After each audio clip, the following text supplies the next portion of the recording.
What it do? What's going on, YouTube? It's your boy AQFB here, back with another reaction video, man.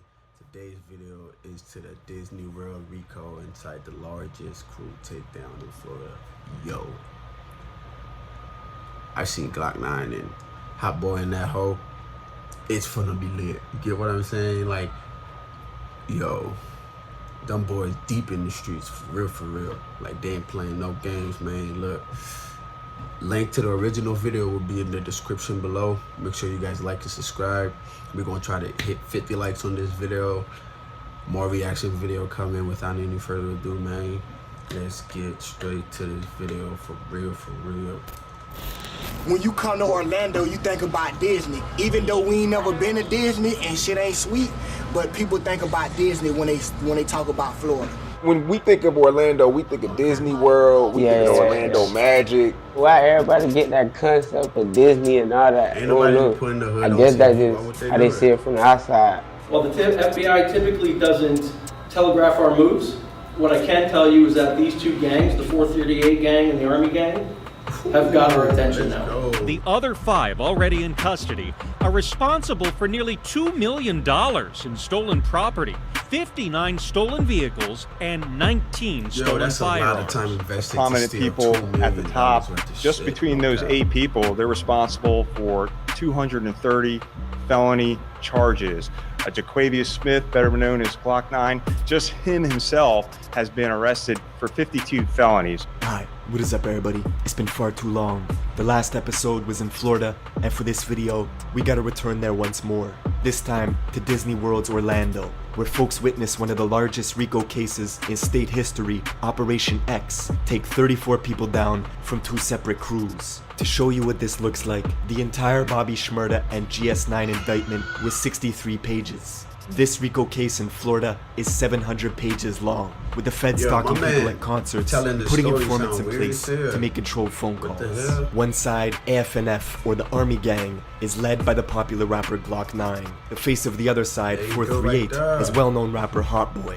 Both of them were good friends coming up in the industry together till it all went left, escalating into this year-long war that came crashing down quick, with folks hanging out the windows of cars, wielding AK-47s in broad daylight, hitting daycares and memorials. The city saw 30 back-to-back shootings in 6 months, and it forced Orlando to bring in the MBI, or Metropolitan Bureau of Investigations, basically Florida's version of the FBI, who built this whole case using wiretaps, Instagram, and evidence they found on people's phones. Sometimes thousands of photos and videos that map out drug routes from Orlando to California, with folks taking trips back and forth, smuggling hundreds of thousands of dollars in suitcases, flying girls out separate to bring the product home, where they launder the profits through cars, guns, and show dogs. Glock 9, who signed a $2 million deal with Young Money and Birdman when he was only 18, now faces 52 charges, including frauding the government out of $10,000 through a series of PPP loan scams that got intercepted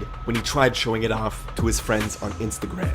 And when the news dropped of a pending Rico charge, his once friend turned rival, Hot Boy, decided to go on the run, and then turned himself in, but then went on the run again after they revoked his bond. One gang member on the wanted last month is now in jail. I'm not the other hand. We're getting into all this, but first, check out my song of the day. This is a new one from my guy Millies. Let's go. A lot of rappers richer than me did this shit with less skill, so I know I could get on quicker if I kept it less real. Going through the motions, pour a triple shot of something. Used to bag up in my mama's bathroom with the water running. Woodrow Wilson in the lobby, I would post up like I'm drumming. Homicide was at my door with subpoenas getting summoned. Me and Dada in that central, busting moves out with stone. Off the exit 36 like the ounces in a brick. Hi. This is probably one of the wildest stories I've ever covered, and in order to understand it, we gotta travel to the tourist capital of America, home of Walt Disney Entertainment, with 70 million visitors coming in and out each year, Orlando, Florida. But there's a part of the city they don't show, the infamous ghettos of West Orlando. Backcountry roads, dry industrial land with scattered housing complexes and homes. It may not look like much, but it got so bad in the 80s and 90s, they gave it the nickname Warlando. It's a war going on in Orlando. Don't know and I'm media not saying about a big war, just a war amongst ourselves and all this killing. But 3 artists from there were making a way out. Glock 9, Hot Boy, and Pootie, each from a different neighborhood with a unique Florida sound. And where most cities have problems when 3 artists are coming up, these 3 were helping each other, sharing blog connections on WorldStar and Say Cheese TV, making songs together. We always like tied in, bro. Like we was like brother. We sleep with these jits, like every day be around these same jits. I don't know, shit went left. Yo, I'm surprised Kodak not even. The first to really blow up was Glock 9, with his massive song called 10%, hitting 35 million views the summer of 2018. He had such a raw talent and energy that 2 months later, Birdman and Young Money would sign him to a $2 million deal. It inspired his friends Hot Boy and Pootie to take music more serious. But Glock 9 was unpredictable. He was wild. You tell him there's rules, he was breaking them. You have been in jail more than 10 times? Yeah. You're 18 right now? Yeah. You've been in jail 12 times? Yeah. Arrested for everything from possession of burglary tools to guns, he went from stealing cars in GTA at 11 to snatching real cars at 13. And after signing this $2 million deal with Birdman, Glock 9 was getting picked up twice a year and beating every case thanks to Young Money's private lawyers. He even bragged through text messages about being out on 4 separate bonds at once, thanks to his defense attorney. My family, like, all they know, I get in trouble. I'm a hothead. I'm gonna crash. They don't understand me. They don't get what I was doing it for. 2018, the year he blew up, his friend Hot Boy was serving 2 extra years in a Florida detention center for wrecking the place. But one day they gave him a 24-hour pass to go home, and he went straight to the studio to record music with Glock 9 and Pootie, creating this song Hooligan, which would have been a massive record, except they would never release it. Glock 9 was burning bridges left and right. He had a falling out with Say Cheese TV, one of the largest bloggers and platforms to exist, who was promoting him. Pussy, you got more money than me. Pussy, you ain't gonna last long no way, nigga. That's why your own niggas switching up on you, cause that money getting to your head. You haven't made it yet, bro. By the time Hot Boy got out of juvie, on the outside, Glock 9 and Pootie started going at each other, leaving Hot Boy caught in the middle. Why is there no Hot Boy Glock 9 records, no Pootie Hot Boy records? Shit just went up. Shit went up. You being cool with both of them, do you think you could kind of squash that beef? I tried. You tried before? Yeah, I already tried. Yeah. That shit dead. But with the release of these Rico papers, the feds paint a picture of a bunch of crews competing to further their own interests. It wasn't just music they were into. It was all sorts of money schemes in the criminal underworld they had hands in. Glock 9 had his own clan, All Friends No Family, or AF&F, who mainly stay in the Mercy Drive area of West Orlando, which they say was built on a cemetery. It has mandated 24/7 police patrols. And AF&F was organizing like a war was about to happen, texting each other gang structures and rules. They had a system where a female associate would legally purchase guns for everybody in the crew who was a convicted felon. And when a Kentucky rapper named 2K Baby came to visit Orlando, AF&F robbed him of his jewelry, taking the grills from his mouth, his money, then went on Instagram Live at the Mercy Drive apartments, challenging his folks to come get it back. This the only way you gonna come in, the only way you gonna pull out. What you gonna do? Let me see where you at. You already putting insurance. The bricks, the same place this shit happened at. 14 Mercy Drive. Exactly. Hey, my homeboy said he wanted the chain back. How much y'all gonna spend for it? By October of 2019, the tension with the various crews was rising. Pootie dropped this song, Address It, a freestyle where he was dissing Glock 9, saying they both bleed the same and that it was war. And right around then, the Orlando police began putting in surveillance early. They knew shit was starting to boil over. Equally, the crews knew they were being watched. They even set up counter surveillance to watch the feds watching them, posting videos to Instagram with middle finger emojis pointed at hidden squad cars in the bushes. And by the time 2020 rolled around, there were agents watching Hot Boy at all his concerts, with officers stalking Instagram feeds as well because they couldn't believe the money people were pulling in. Hot Boy, of course, had a real rap career, making legitimate music money, but the feds were watching him make plays on his cell phone, texting people for t-shirts, which was a code word for 100 pounds of coke that was to be broken up and resold. See, these wiretaps didn't only reveal what the rappers and crews were doing, they went all the way to the source of supply for the gangs in the city, specifically Hot Boy's 438 gang from the Silver Star, Pine Hills area of West Orlando, as the feds wiretapped the most prominent narco trafficker in the city who was doing business with them, an Orlando kingpin who bi-weekly was smuggling bulk US currency to the tune of 200 grand in suitcases and using girls as mules to fly that product back from Cali and resell in Orlando. The feds intercepted texts where they were telling each other to save these messages as a reminder, because they were about to be millionaires. But with the feds monitoring warehouses, dodging lookouts left and right, the beef between Glock 9's side and Pootie and Hot Boy was really about to escalate a few months later in April, at a house party where Glock 9's best friend would shoot Hot Boy's right-hand man, Wolf Luma, killing him. This was Pootie's good friend too, and the event brought Hot Boy and Pootie much closer. 11 days after, they had a funeral for Wolf Luma, where Hot Boy filmed this iconic music video at the service with everybody dressed in all black. Later that same day, they all went back to Pootie's neighborhood to hold a vigil for their friend who was killed. But their rivals AFNF found out. Driving over to the memorial in a small, dark SUV, they began shooting into the crowd that was gathered, hitting Pootie and three others, killing a pro football prospect who had just signed with Louisville University. Investigators say this was retaliation just for Glock 9's friend getting arrested for the shooting of Wolf Luma. The very next month, 90,000 people tuned in for the live stream of the funeral for this 18-year-old football player who was killed. There was a chilling moment when the bishop quieted the whole room and said, "No suspect has been arrested yet, but folks are sitting here knowing who did it. This has to stop."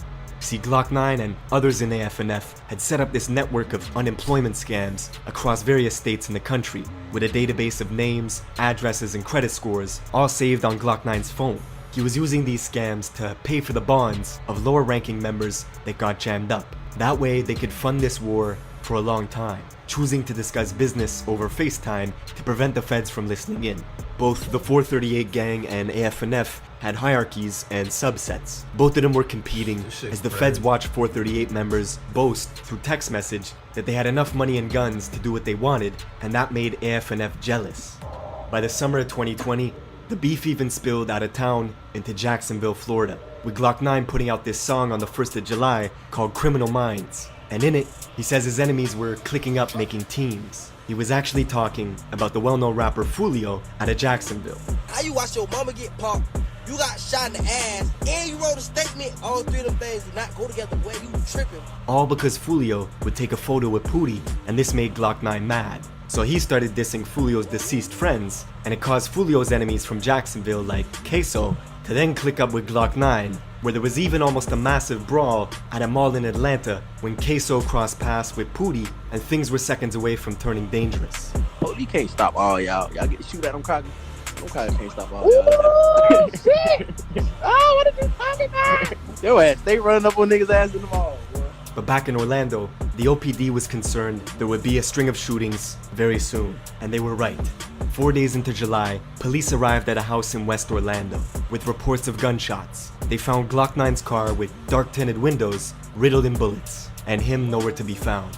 Listening in on phone calls, the feds learned of new strategies AFNF was using to avoid police when they were going on missions. They were riding around in rental vehicles with dark tints to see if they would get pulled over frequently in case they had to gun it in a high-speed chase. They were even going to put white boy stickers on vehicles so the police would think it was white people in the car and not try and stop them.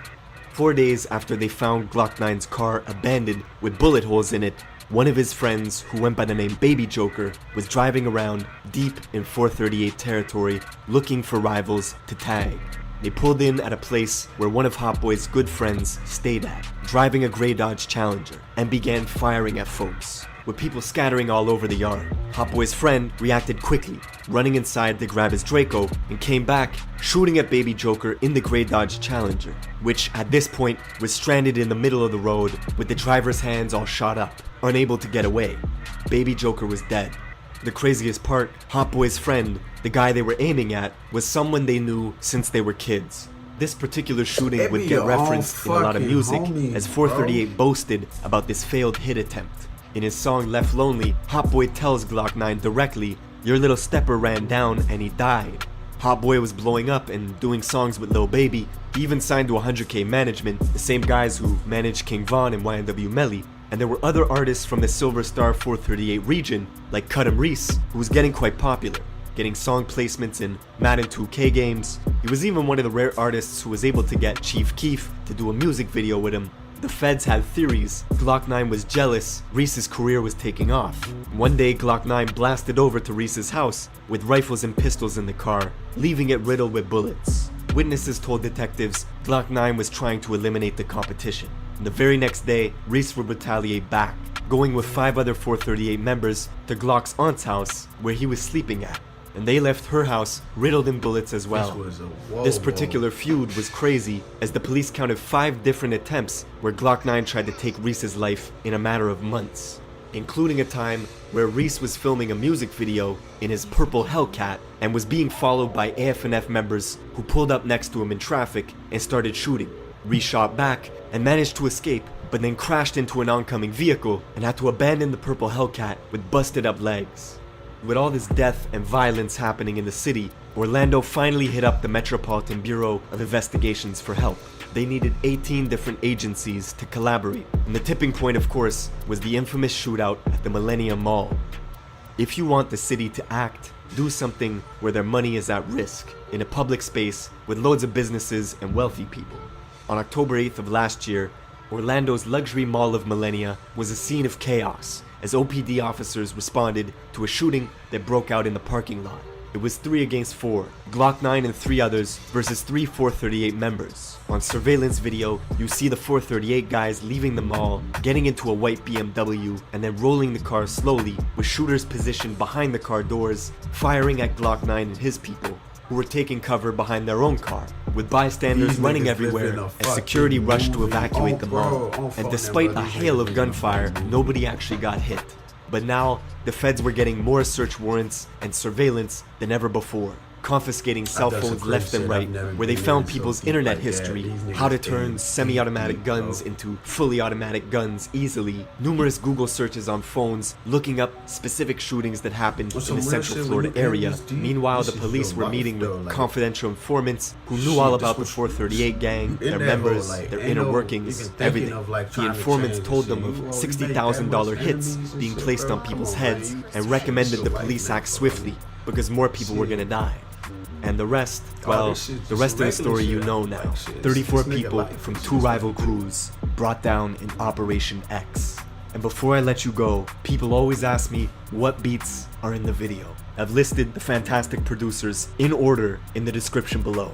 And for the intro beat, I teamed up with Chris Rich to make an exclusive beat pack focused on that dark, ominous sound. The pack is called Rich Stories, and the links for that are in the description below. Thank you for watching, and I will see you in the next one. I ain't even know all that shit. God damn, bro, I don't even know what to say, man. That shit was crazy shit. But man, look, I'm finna get up out of here. Like and subscribe. We're trying to get 50 likes on this video. Link to this video, the full video will be in my description below. If y'all want to go check it out for yourself, y'all can go ahead and do that. AQFB out, man.